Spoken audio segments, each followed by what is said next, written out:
I'm humbled and honored by the introduction and by so many people's kind words, and I also know some people I need to thank for sending those lovely photographs. And just as only Rohan could talk about Kate Spade Shawls, only you could use the word doyen, and I'm going to have to look that up later.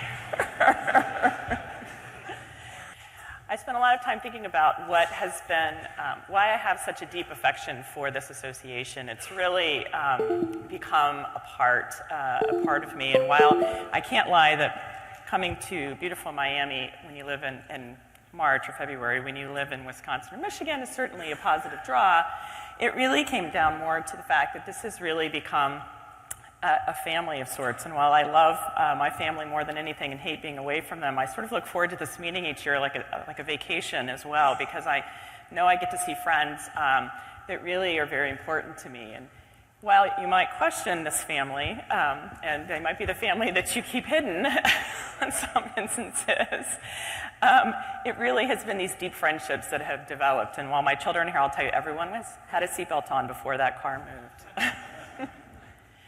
So there were other people in the David Copperfield picture, so I'm glad that I included this. But again, as I think about these friendships that have developed through the AHPBA, it really is a special place. And I think you'll see this as you walk through the halls and you see how warmly people greet each other. And so as I contemplated those things, it really led me to sort of two themes that I think really describe the AHPBA. And so for me, those really were about inclusivity and diversity. And so I wanted to spend a little bit of time developing these themes as I've thought about them today. So I think to do so, I wanted to just share my path through the AHPBA because I think it really is emblematic of what others have experienced. And so as Chuck mentioned, in 2003, I joined the faculty at the University of Michigan. And in 2005, I attended my first AHPBA meeting. Almost immediately after coming to the meeting, I was appointed to the Education and Training Committee as a member, and I think you'll still see that in our committees today if you look around, that we have many people who are very early in their career, and I think it's really an important part of the energy of our society is this engagement. And I was really fortunate to work with this gentleman who you've already seen today, Paul Gregg, who was chairing the Education and Training Committee at that time, and then 2 short years later, I somehow was appointed as the co-chair working with Paul, which was incredible. So each of my AHPBA chapters seem to be marked by the birth of a child, so this becomes relevant later in the story. So Jack came along in 2007 as I took over as co-chair of that committee, and then Mark Callery became the president of the AHPBA at that time, and I think really took us in a direction that's critical. And I'd like to reflect today where we are 10 years later from Mark's presidential address. So shortly after Mark took over as president, this book arrived in all of our mailboxes, The World is Flat, with a little note from Mark that said, "See you in October." And we sort of were like, I don't know what this means. And the book was okay, but it was a little boring. But importantly, it was where this all led. And so then in October of 2008, Mark convened this strategic retreat with a consultant to talk about where we needed to go and the fact that we really needed to be thinking more broadly, that we needed to become a more diverse association. And probably looking at this picture, the consultants would have agreed with that. And so we spent a day together talking about these issues and exploring where we would go next. And it was really very enlightening to me, and it was a great day. And so then a few months later, Mark gave his presidential address on global HPBing and really challenged us to move from being the American Association for Hepatopancreatic Surgery to the Americas. And really this was the beginning of a really critical transition for our society. And I think more importantly, he challenged us to consider what will happen if we don't. What will happen if we don't continue to bring in diverse viewpoints? And by diversity here, this is not a color of skin. This is a diversity of thought, a diversity of discipline, a diversity of input, and it's so critical. And he said, what if we don't do that? So then moving forward, Matthew arrived in 2009, and that's when I then shortly thereafter took over as chair of the Education and Training Committee. And that's when I really got to partner closely with my good friend Rohan, who dresses better than any of us, and none of us will ever approach his fashion style. But I think more importantly, Rohan is the most energetic, passionate person about education, and he has been really a fantastic partner to work with over the last decade. And then much to my surprise, like just 2 short years later, I got a call from this guy, Nick Vote, who I think many of you know, but what many of you probably don't know is that I was Nick's intern, as was my husband, wrote my first paper with Nick. So I will never forget, it was a snowy Friday evening. We had the 2 boys in car seats in the back, and in the back seat, and Nick called and he said, "Rebecca, what are you doing?" I'm like, "It's Friday night, 7 o'clock, heading to the cottage."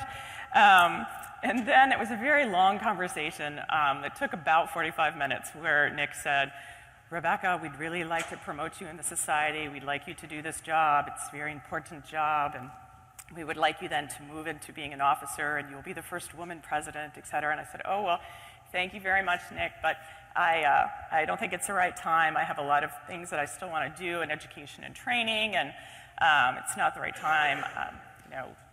Many more minutes of conversation, and this way and that way, and anyone's ever tried to say no to Nick, you know how that conversation went. And so finally, 45 minutes later, I hang up the phone, and my husband was like, "Who was that?" I was like, "That was Dr. Vote." And so I said he was about to become the second person to know that I'm pregnant, because in addition to really having a lot more work to do in education and training, which was true, we had just learned that Kate was on the way. And I knew that this was my most immediate future, and it really wasn't the right time to be taking on these other responsibilities. But I did say to Nick at that time, I said, if in a couple of years the secretary position's open, I'd love to be considered at that time. So Rohan and I went on, and we completed a lot of our work, which I'll talk about. And then, really honestly, to my surprise, Will Chapman then did call a couple of years later. And I honestly, when I said thank you but no thank you, I really didn't expect to get that call. But I did, and I really have always appreciated that opportunity that came back. So with that, I wanted to develop this theme of inclusivity by telling the story of what we've done in education and training over the last decade. As Chuck mentioned, this really has been my passion, but honestly, we could tell the same story using our humanitarian outreach efforts, using our clinical trials efforts. So I think one of the really fantastic things about this association, and for those who are new, I encourage you to get involved, is what you can accomplish with the folks that you get to work with here. I absolutely love this picture of Paul, because if you know Paul, this is Paul. Like, he is just so passionate about education. And as I mentioned, he was the chair when I took over, or when I joined the committee initially, and then took over for Paul later. And this really jumped out at me when I looked at this curriculum, which Paul developed again back in 2005 in conjunction with the Fellowship Council. And it really struck me that it said American, and it looked so funny to me. And so I think it really is a testament to the fact that for the last 10 years, since Mark presented this concept of the Americas, that we really are the Americas of Hepatopancreatidobiliary Association now. So Paul was developing this curriculum for the Fellowship Council and the HPBA, and I actually remember editing it when I was home on maternity leave for Jack.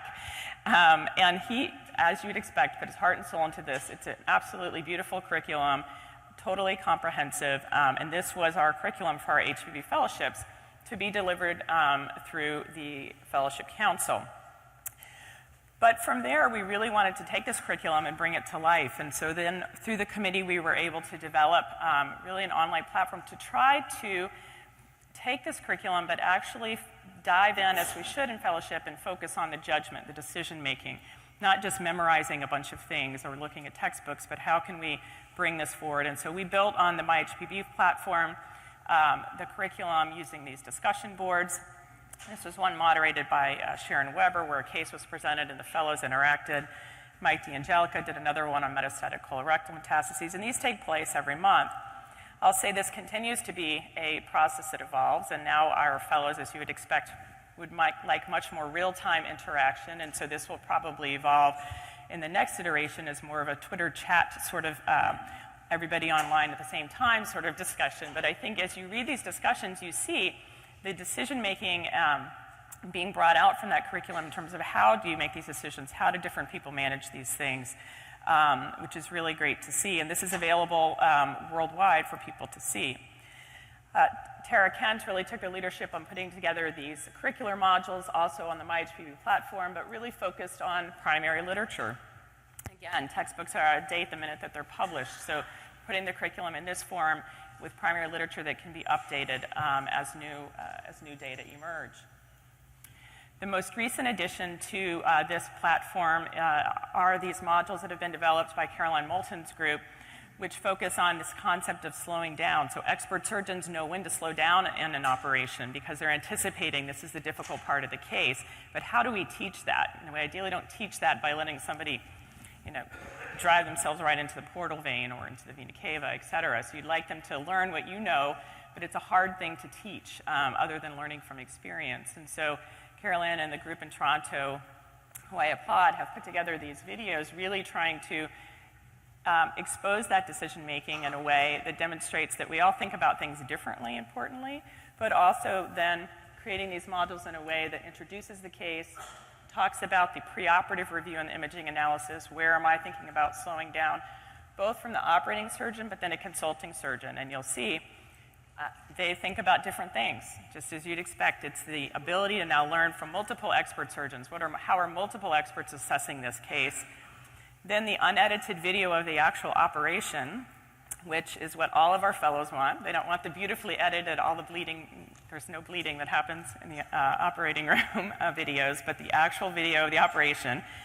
And then there's a debrief, and what we've recently added are some international surgeons' perspectives to debrief these cases and then talk about what actually happened in the operating room, the decision-making that had to be changed in the operating room, if there were complications, talking through how you manage those. And so, again, getting a variety of perspectives. So this is the only thing that I know of in the world in this sort of space around judgment in terms of trying to train that critical piece for our fellows and for practicing surgeons. And so this is a new addition that we're excited about, and Ethicon has been a great partner to us in addition to the HPBA and IHPBA helping to support the development of these. So that was really around the curriculum and the educational content, but we've spent a lot of time as well developing criteria for the accreditation of programs, so really focusing on ensuring that we have the highest quality training programs for HPB training. And so through the Fellowship Council, I've been fortunate to serve as the chair of accreditation on the heels of Keith Lillamo, then served as president. Rohan has served as the chair of accreditation, is president-elect. Adnan Al-Saidi, chair of accreditation, and I'm quite sure his future will be to rise up as well. And so I think the HPBA has had tremendous input and influence through the Fellowship Council in terms of being able to elevate our own fellowships, but also partner to elevate the quality of all GI training fellowships. So Paul also had this dream of having an HPB certificate, and so he had rotated off the committee, but this was something that, as he was rotating off, said, I really want to see this happen someday. And so Rohan and I had the fun of actually getting to then carry that forward and implement that. And so since these fellowships live outside of the American Board of Surgery, it was obvious that a certificate really that was now going to attest to the quality of an individual should really come from this organization. And so we worked to develop criteria and a process for those fellows who are graduating from accredited fellowships. We controlled the quality of the training, and now we were looking at the individual product of that training. And we had our first certificate granted in 2010. This has been a rigorous process. At the first iteration of this, only 84% of the fellows qualified for a certificate due to deficits in one area or another. That has actually gotten better over time, and it's not because the process is more lax, but I think the process has really driven improvement in the training programs. It's one thing for your program not to get accredited in 3 years, or to get a ding on your accreditation in 3 years. Very different to have to look your fellow in the eye and say, I'm sorry, you're not going to get your certificate because we have not provided training in some area. So it's really driven that process. It's also very much been a living, breathing process. It's been continuously updated. Paul Hansen, Tara Kent, and Adnan Al-Saidi really carefully with their committee have been looking at this. It's been data-driven, and our approach, as we saw the proliferation of HPB fellowships and started to have some data over time to see the variability, has been rather not to limit the number of fellowships arbitrarily, but to raise the bar. So rather than saying no more fellowships, we decided to make sure that every fellowship we have is the highest possible quality. And so by raising the bar and the requirements, we really have seen a plateau and have seen now pretty consistently about 19 fellowships over the last several years. Dr. Kent presented some new criteria that will be coming again to continue to evolve the criteria to include experience with minimally invasive surgical techniques and ultrasound going forward. So this is a process that continues to evolve, again, to ensure that the quality of training is excellent and that individuals who are recognized with a certificate, that really means something. We've developed, I say the royal we, Ellen, has developed competency-based curricula. This has been really viewed positively by the Board of Surgery and other groups. This is an incredibly robust ultrasound curriculum, which is a core need in HPB surgery. All of our fellows receive training in this course, which has a large hands-on component as well as didactic component. In August, right when they start their fellowship, they're then required to log ultrasound as well as targeting ultrasound over the course of the next year, and then they come here to this meeting and have an actual test. So they have to actually test out in the hands-on portion as well as an assessment. It's, I think, really been fantastic, and just the hallway buzz that I heard from the course that was just completed, has all been very, very positive. If anyone's interested and hasn't taken it, it is offered here at this meeting annually. And then we have colleagues who attended the course a couple days ago who are going to plan to deliver this course at the regional Latin American meeting in Peru as well. So some pictures from the course. As you can see, lots of engagement with instructors and a tremendous hands-on experience. From there, Rohan was very passionate about us trying to, and I fully agree and support, get to this concept of unified standards. So as we know, in the room we have people who have trained through transplant surgery, HPB, surgical oncology, and ideally we shouldn't be defining what is a competent HPB surgeon 10 different ways. And so Rohan really brilliantly convened this consensus conference, Training in HPB Surgery, in 2014. It was standing room only. There were over 200 people in attendance, and this led to a series of publications that followed. On the heels of this, there was a task force convened with people appointed from, representatives appointed from the ASTS, from the SSO, and from the HPBA to try to work towards some common standards. And we started with program requirements rather than fellow requirements. So really, what would be sort of common accreditation standards and expectations? And this document was just presented at this meeting, which I think represents a really incredible collaboration. People said this couldn't be done, and I think it's actually going to be done, which is very exciting. Related to that is work we've been doing through the Fellowship Council, but really in alignment with the American Board of Surgery's direction, which is to define what's called entrustable professional activities, which you don't really need to understand, but the idea is that within that space of hepatopancreatibiliary surgery, in the blue is sort of what all graduating general surgery residents would be expected to know. So that's mostly cholecystectomy. Within the red hash marks is where an advanced GI fellow, we have some of those fellowships to address, but then an HPB surgeon would be expected to have all of the competencies or entrustable professional activities, which would be things like evaluate and manage a patient with pancreatic cancer, evaluate and manage a patient with solid pancreas mass, liver mass, et cetera. And so we have a writing group that has representatives appointed from all of these societies that's been working since June incredibly hard. They just met at this meeting to move this work further forward. Unfortunately, Siamet and Tamaloya we need to Photoshop in, who are also members of this group. But this has really aligned us very nicely with the direction the American Board of Surgery is going in terms of developing EPAs for general surgery training. But I think most importantly, if and when the American Board of Surgery decides to move forward with this concept of focused expertise in addition to one certificate, and we don't know what will happen with that, we will be beautifully positioned, having now all come together to define things commonly and to have a curriculum and an assessment framework that is aligned for HPB surgery. So what's next? It's global collaboration, not global domination. So we are working now to try to roll out some of these tools that we've developed in North America across the world. And so we've been working in the International Hepatopancreatibility Association Education and Training Committee to develop these tools through a web-based, app-based tool, a company called MedBook that has a tool that's used broadly through Europe. We're hopefully awaiting positive news from the IHPBA Foundation to roll this forward. This will essentially be a case log tool available in native language for anyone to use around the world to track their cases. The chapters can pick these tools up. It has all of the evaluation tools in it. It's a very robust system. And this then will tie in nicely with some of the work that the European Association's been doing in terms of having also a high-stakes assessment. So the European group is very excited to have this as well, as this would be the entree to those exams. And so that's where we're focusing next.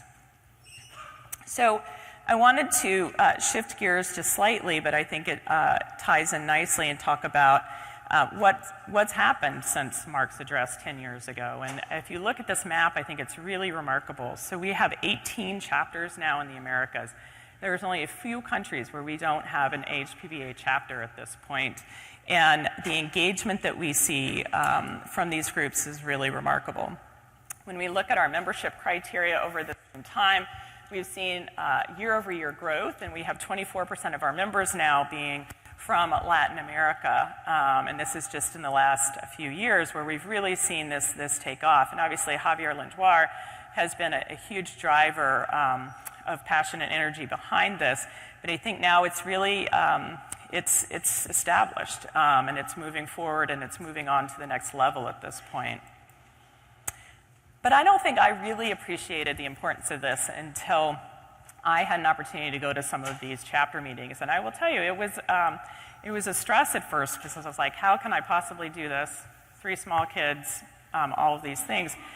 But I will tell you, it is so important, our engagement there. And it's not because you go and give a talk. Obviously, that's not making the difference.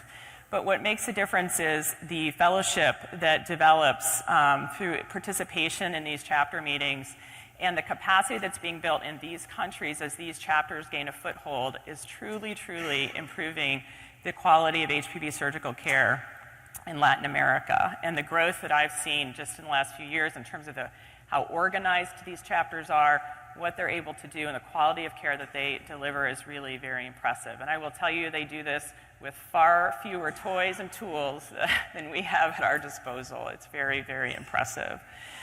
But I think what really drove this home to me the most was when I attended the first Colombian chapter meeting, and Javier will be happy that I spelled it correctly. The first Colombian chapter meeting, which was fantastic, and Oscar Guevara and Juan Carlos Sabagal were great hosts.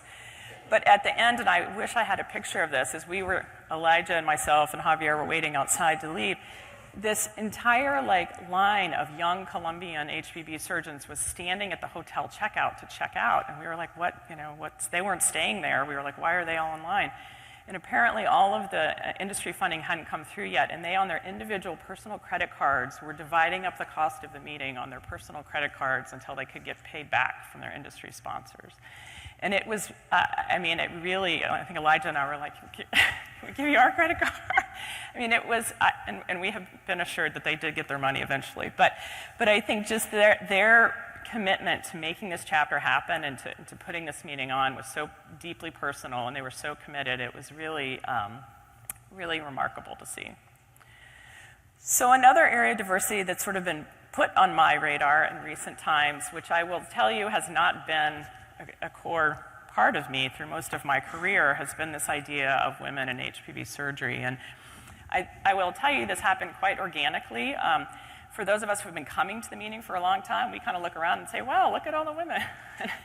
I will tell you, however, that our fellows and residents who come, they sort of seek us out and tap us on the shoulder, and they're like, where are all the women? So to them, it was really, really visible, and it made us sort of pause and look around to say, how many women are there? I don't even know, actually. And so Christina Ferroni took the initiative to get a grant from Medtronic, and we said, well, let's have a women in HPV surgery session and see what happens and see how it goes.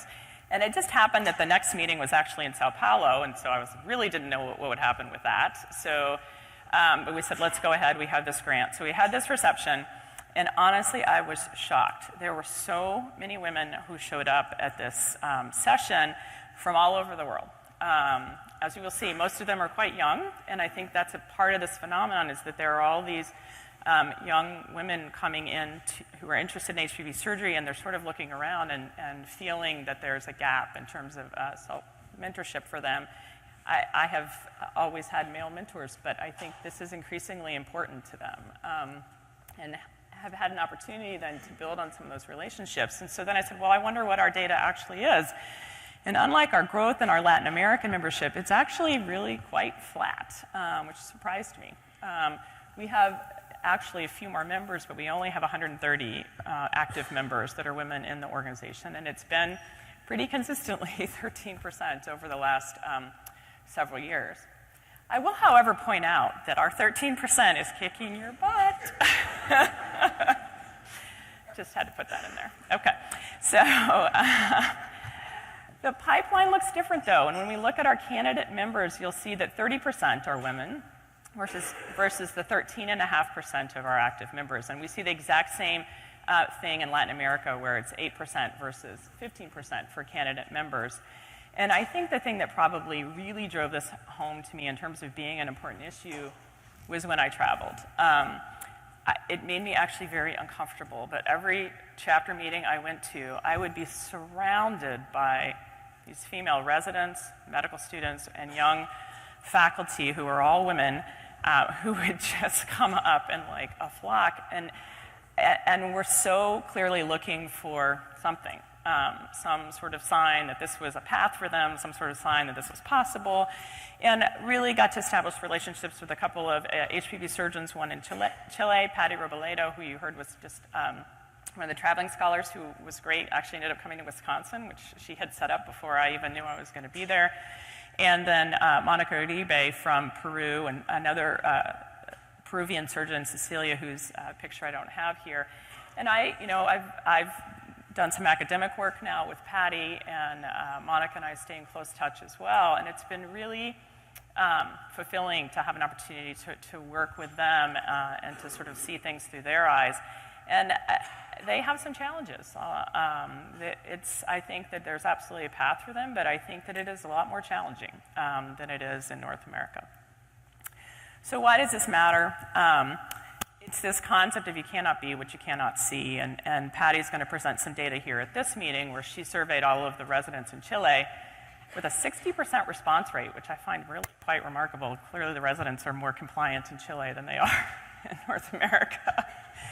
But this was a fascinating piece of data where she basically was asking about mentorship, and the question was whether or not having more women mentors or teachers would increase your interest in being an HPV surgeon. So these are general surgery residents selecting their sort of next step in terms of subspecialty. And the male residents were 4.34 times more likely to disagree or completely disagree that that would have any positive influence on them, whereas the female respondents said 0.22 to that, essentially meaning that it was really important to these female residents to have female mentors and teachers. And so this idea that it doesn't matter, I think, is false. I think that it is important to have folks who you can directly, personally relate to be able to see that they're doing what you want to do in the future. And if you don't believe me about the importance of sort of diverse perspectives in a team, I hope you will come and hear from Scott Page. So Scott Page is a best-selling author. He's written about in the New York Times frequently. He's published 3 books, and the most recent is A Diversity Bonus. And I had the fortunate opportunity to meet Scott at the University of Michigan, where he's a professor. And he's really done all of this work on the importance of diverse perspectives in terms of solving complex problems, in terms of getting to better solutions. And he gives an absolutely fantastic talk. He will be here tomorrow. giving the presidential address tomorrow afternoon, and we'll also have his latest book, The Diversity Bonus, that was just released a few months ago, available for anyone who is interested. But I really, when I first heard him speak at the University of Michigan, was really struck by this idea that, when we put together teams, whether it's a committee or anything else, we tend to pick people who are sort of like-minded, people that we like. We like what they say. We usually like what they say because they say what we say. It turns out you don't get to a very interesting answer for problems when everybody says the same thing. You might have a lot of fun at the committee meetings because nobody's driving you crazy with their crazy ideas, but you won't actually get to the best answer. And so it's really fundamentally changed how I think about putting together committees or teams, especially if it's a thorny problem that has to be solved. And so I think Scott's the perfect person to come and talk with us. So just to sort of wrap up my journey, next year is going to be the 25th anniversary of the AHPBA, and the growth has been unbelievable. I think Steve Strasberg was telling me earlier at the first meeting they had 97 people there, and we'll have 1,000 people at this meeting. We have 1,400 active members, and our membership is growing exponentially. And so that is absolutely fantastic, but it also, I think, is a perfect time under Chuck's leadership to pause. And Chuck has planned a strategic retreat, which I think is a really fantastic idea that will happen this next year. And I think that we have some things, we really are at a turning point. I hope that we'll think about these themes of inclusivity and diversity as we think about that, because I think we have some unique challenges now in the sense that we do have 1,400 members, and it's a lot harder for young people to just hop on a committee. And we have so many good ideas. How do we decide which ones we're going to pursue? And so I think we have to figure out how to preserve these really core values, in my opinion, but we also have to figure out how do we do it going forward into the sort of next era of our society. So just in closing, I wanted to say thank you to some folks. So I have been incredibly blessed to have amazing partners at Michigan, at UT Southwestern, at Wisconsin, and colleagues, advanced endoscopy colleagues, fellows, APPs, nurses, many of whom are here today. And they've really been such an important part of my professional life. They, to the one, have always had the highest possible standards for patient care. They've been passionate about training our residents and fellows. They've taken care of my patients when I've been out of town. And I really appreciate their support and help always. I wanted to thank my family, two of whom are about asleep in front here. One is. First, I wanted to thank my husband. My husband is an incredibly talented academic surgical leader in his own right, and we went to Dallas actually for his opportunity where he was the chief of vascular surgery.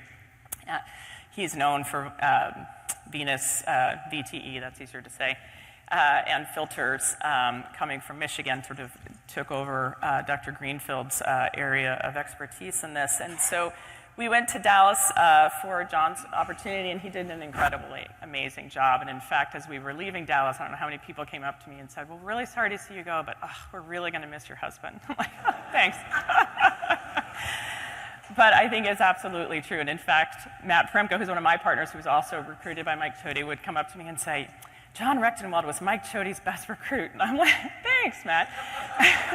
But he was allowed to say it because he was recruited by Mike as well. So multiple people said, they have airports in Madison. Maybe you guys could just, I'm like, no, not with 3 kids. We're not doing that. So, but John has always been so supportive of my career, and he agreed to move to this position on the wall so I could take this great opportunity in Wisconsin. And I am so grateful that he's taking on other leadership responsibilities in Wisconsin, and I know he will do great things there as well. But it is this constant navigation between two busy careers that is always a compromise, and he's been tremendously supportive.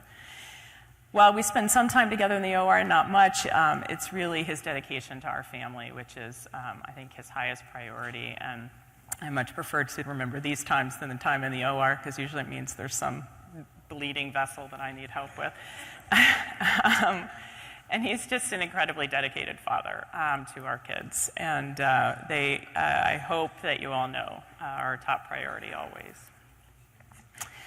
So you've heard about Grandma. We are always asked, how do you do what you do? And it is because of this incredible woman. We were fortunate to have John's mother come and live with us when we had Jack, and she's been such an important part of their lives, of our lives. It is such a blessing for them to get to grow up with her, and such a blessing to us, though she might not think that on some days when we are working late, etc.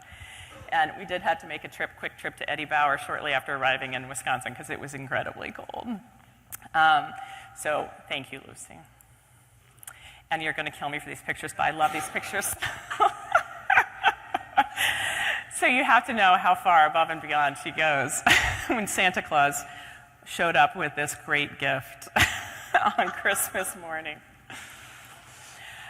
So Jack, Matthew, and Kate, I know that I'm not home a lot, and I try to be home as much as I possibly can. I will tell you that my colleagues at work hear more about you than they hear about anything. And in fact, every time I've changed an institution, they want me to write and tell them my Jack, Kate, and Matthew stories when I get to the next place. So you are truly the joy of our life, and there's nothing more important. So I love you. So with that, I'd like to thank everyone for the honor of serving as your president, and to all of my fellow officers and members of the Executive Council, and really just all of you here today. Thank you.